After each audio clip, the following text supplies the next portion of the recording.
Medical science has made amazing advances in the last few years. With the help of sophisticated equipment, specialists now cure people who, in the past, would have died at an early age or would not have survived birth at all. Many children in the industrialized world are born so prematurely that they must be rushed to an intensive care unit immediately after birth. For these infants, life begins with a fight against death. Although their chance for survival is much greater than it would have been decades ago, there's a darker side to this success. The lives of the children who survive this early trauma may be plagued by handicaps, suffering, and pain. What should we do? Should we make every effort to save the child? Or should we simply allow the baby to die comfortably?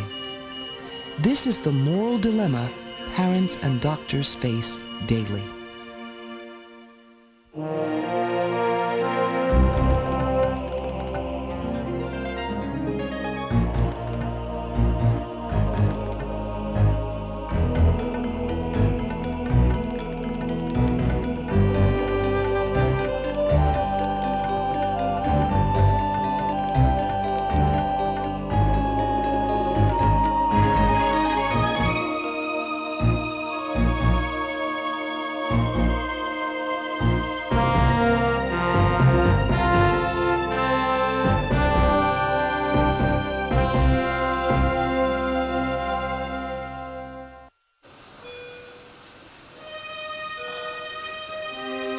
Deze tweeling die is 3 dagen geleden geboren. These twins were born 3 days ago, far too early. 26 weken en een paar dagen. After a pregnancy of only 26 weeks plus a few days. The first child is doing very well at the moment. His twin brother is having a lot of trouble breathing, and his lungs aren't fully developed yet. We'll just have to wait and see how things develop. Over the past 3 days, we've tried all technical possibilities at our disposal to stimulate the development of the lungs. Immediately after they were born, we had to make a number of decisions, like, well, what are we going to do if things get really bad? And after 2 or 3 days, things went from bad to worse, and you don't quite realize what is going on. And yet you think, yes, the doctors, they think it's all right, so let them do what they think is right. Will the child live? Will he be handicapped, even severely disabled? And if that happens, will his life be worth living? Too many uncertainties for a clear-cut decision. Yet parents and doctors must make a decision. Are they going to continue aggressive treatment or stop? Can ethics help us think through these moral dilemmas? I mean, my own experience, having worked for 15 or 20 years closely with people, with physicians engaged in clinical practice, I mean, my own experience leads me very strongly to believe that there's the same sort of subtlety of understanding and interpretation involved in dealing with the moral quandaries that arise out of the details of clinical situations as we confront them, as there is in case law, in common law, as there is in the technical aspects of medicine too, where great complexity of detail has to be taken into account.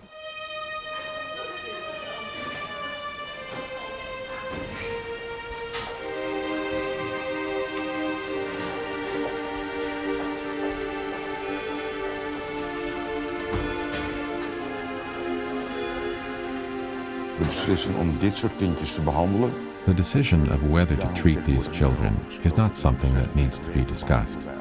We always treat them at 26 weeks. Sometimes we do debate whether to treat them at 24 or 25 weeks, but we often do so. There's no discussion if they're 26 weeks old. We always treat them, and we just see whether we can succeed. And quite often it still doesn't work out, and those are the cases we have to discuss. Different ethical theories suggest different issues that parents and doctors might want to take into account. The 18th century German philosopher Immanuel Kant developed ideas that have deeply influenced modern medical ethics. Kant, I think, would focus on that child. Would it have a chance to grow into a moral equal, into a person who can lead his own life, into an autonomous person who can decide for himself what's important in life and what's not, and everything you do will depend on that. So you can apply Kant's famous formula of the categorical imperative. Never use others solely as a means, but also always as an end in themselves. This can be neatly applied to the relationship between parents and children. Kant's theory recognizes the tremendous importance of human dignity and of treating a human being not as a means of your ends, but as an end in him or herself. And that's an ethical insight that should never be neglected in any case like this. Let's suppose they do count as persons in the Kantian sense. Then the Kantian ethical theory will say we have to treat them as ends in themselves, which means, of course, if they were already adult, it would mean respecting their own will and their own choices, but where they're children, doing everything we can to promote both their development and their happiness. Kant also framed the categorical imperative from another perspective. Kant's first and most famous test for the morality of anything you're thinking of doing is that you have to ask yourself, would you will the principle you're going to act on to be a universal law? Could you? Or even if you could, would you want everybody to behave the way you're thinking of behaving? Kant also asks us to reflect on the extent to which we are making exceptions of ourselves in the way we're dealing with others. That is, am I doing something that I would not want others to do, that I would not be willing to have everyone else do? And I think that's another important question to be asked about any kind of behavior that we're thinking about. Is this the kind of behavior that I would be willing to have everyone do? Is this a sort of thing that everyone could do? Is this a sort of thing everyone has a right to do? Following Kant's ideas, parents, doctors, and nurses should ask, how would we want anyone in this kind of situation to be treated? How would I want to be treated if I were in the situation of this helpless infant? But Kant set out his philosophy in general terms. How can it be applied to modern medicine? For that matter, what are the odds with babies like this? Als je denkt dat op dit moment ongeveer, zeg maar ruim de helft van de kinderen van 26 weken in leven When you consider that, at the moment, over half the children can be kept alive at 26 weeks, and that of those who survive, approximately 85% will turn out completely normal, 6 to 7% will end up with only a light handicap, which is perfectly reconcilable with life and society, and that 6 to 8% will be more severely handicapped, then I think that views about this type of care and its results will differ. Dat soort zorg en de resultaten ervan, dat daar verschillende opvattingen over kunnen bestaan. To respect the dignity of the child does not necessarily mean doing everything possible to keep it alive. Concentrate on the interests of the child and see whether or not the child has a good chance of surviving within a relatively short period of time, or whether it's likely to die very soon. If it can survive, would that life have any quality? You can also consider the interests of the child, because it's not in the interests of the child if it won't be able to communicate, to look after itself, if it's totally dependent on other people's help. If this sort of thing can be predicted, then you can, I think, seriously doubt whether it's in the interests of the child to go to such lengths to keep a child alive. Of course, in making decisions like this, there are other people involved than just the infant. The infant is the patient. It's the infant's interests that we're primarily concerned with. But what about the parents? What about implications, larger implications for the medical healthcare system, the society as a whole? What about all that? Kant felt that nothing mattered except having a good will. Morality is a matter of intention. As long as we act with the right intentions, the consequences of our actions are not important. Another ethical theory makes consequences the primary consideration. The value of any action should be judged by the good or bad it will produce. Thinking of ethics in terms of the good could take many forms, but it's often associated with consequentialism, which is thinking of the rightness of actions in terms of their consequences. And the best known form of consequentialism is utilitarianism, which thinks that an action is right if it produces the most possible utility. And different theories have different views about what utility should be taken to be. What Kant will stay away from is questions about the costs or the benefits, the consequential results of these forms of treatment. Yet those are also important questions, and utilitarianism focuses our attention on that aspect of the situation.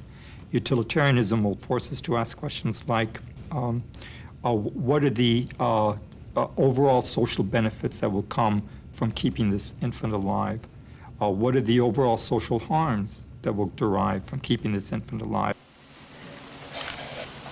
Yesterday, Michael was put on a new respirator. It amounts more or less to the same thing. But as I told you yesterday, to get the pressures with the other machine, we had to administer lots of liters of air per minute. With this new machine, we don't need to do that, which is why he was put on this machine yesterday. Of course, you'd heard about it and come across it in your own social circle of neighbors and friends. But every child is different. It's very hard to say. How will the child respond? How will that child develop? It just varies. Michael has had 2 minor brain hemorrhages. How will it affect him? What problems might we still run up against? And they really didn't know at that time. Utilitarianism in any form requires you to be able to estimate consequences, either of a given action or of a policy. And of course, we don't know the future. We don't know it at all well. And even, now people sometimes say, well, utilitarianism never actually tells you what you should do. It just tells you what you should have done. Because after you see some of the consequences, you say, oh yeah, that would have worked best. Kantian ethics focus on the dignity of the individual. Utilitarianism tries to take a broader view and deal in numbers. It's a social ethic whereby you try to make decisions about your behavior on the basis of the interests of all those concerned. If many children are born who will never be able to take care of themselves, who will remain dependent on all sorts of medical treatment, then this will place a serious burden on our healthcare system. And a utilitarian would thus simply take this into account when weighing up the balance. He'd say, well, if we devote all our medical care to such cases, it will be at the expense of the treatment of other things, such as care of the elderly, who will then get less attention, but who would, of course, like to have more care. There would simply be no room or time for that, because all the time is taken up by the children in this example. A utilitarian would thus also take into account the interests of society.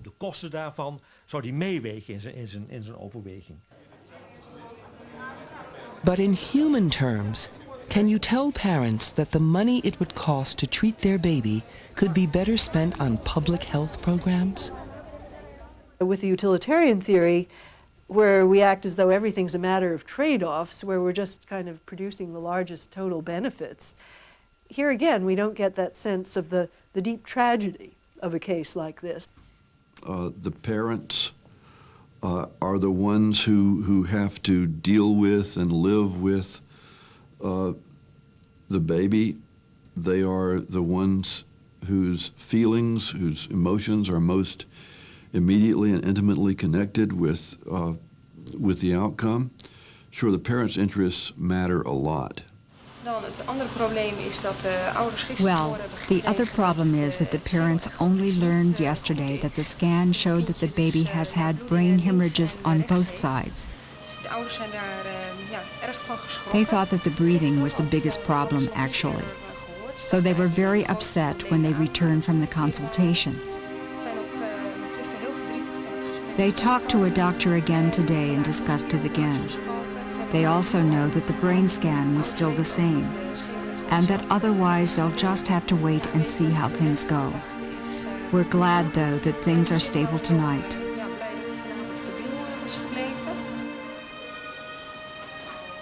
Well, they're still your children, and I didn't feel at all, at the beginning, that they really were my children. In the hospital, you would ask them, can I perhaps change their diapers? Could I take their temperature? Just to be near my children and touch them and things. But there wasn't a feeling like, they're my children and I can do with them what I want. Parents have a major role in these decisions. They must give their approval before the medical staff can initiate or withdraw treatment. From the perspective of Kant's philosophy, parents should put aside their own interests and see the child as an end in himself. For utilitarians, parents should pursue the greatest good for the greatest number and take into account the interests of all concerned, the child, themselves, and the wider society. A third view, virtue ethics, asks how a person can achieve happiness or the good life. It puts virtues and character at the center of this quest, and it sets every decision in relation to the character and life of the person making it. It starts from the idea that our life as a whole has a shape in that all our projects and all our values do fit together, that you can see your life not just as going on day by day, but that you can see each day in your life as the center of a circle, which is made up of all your ongoing commitments and projects and the values that you hold. The approach of virtue ethics is certainly going to focus on the question, what's the whole life going to look like? What are the possibilities and opportunities that these children would have in the whole of their life? Now, if the quality of the whole life looks like it's bound to be so reduced that it's not going to have in it the shape, overall shape of a human life, well, then we may still have some other obligations to these children, that is to relieve their pain, not to cause them suffering, but we won't consider them as human in Aristotle's sense, because for Aristotle, being human is a functional notion. It's a question of what functions that are characteristic of humanness you can actually attain. Many of the central ideas of virtue ethics were laid out by Aristotle in the 4th century BC. Aristotle argued that moral virtues are habits that allow a person to choose what's right and to find purpose and fulfillment during one's life. In virtue ethics, moral fitness can be compared to physical fitness. You achieve it over a long period of time through training and developing good habits. Because of its long-term view, virtue ethics is sometimes criticized for not offering sufficient guidance to people who are faced with crises. It's certainly true that a virtue ethics theory won't give you any kind of formula for saying what the right action is. Now, some people think that's a defect of virtue ethics. I'd be more inclined to think it's a virtue of virtue ethics, because I think any theory which produces some kind of formula for right action, as say utilitarianism does, is unrealistic, because I think on reflection it's clear that there could be no such thing as a formula for right action.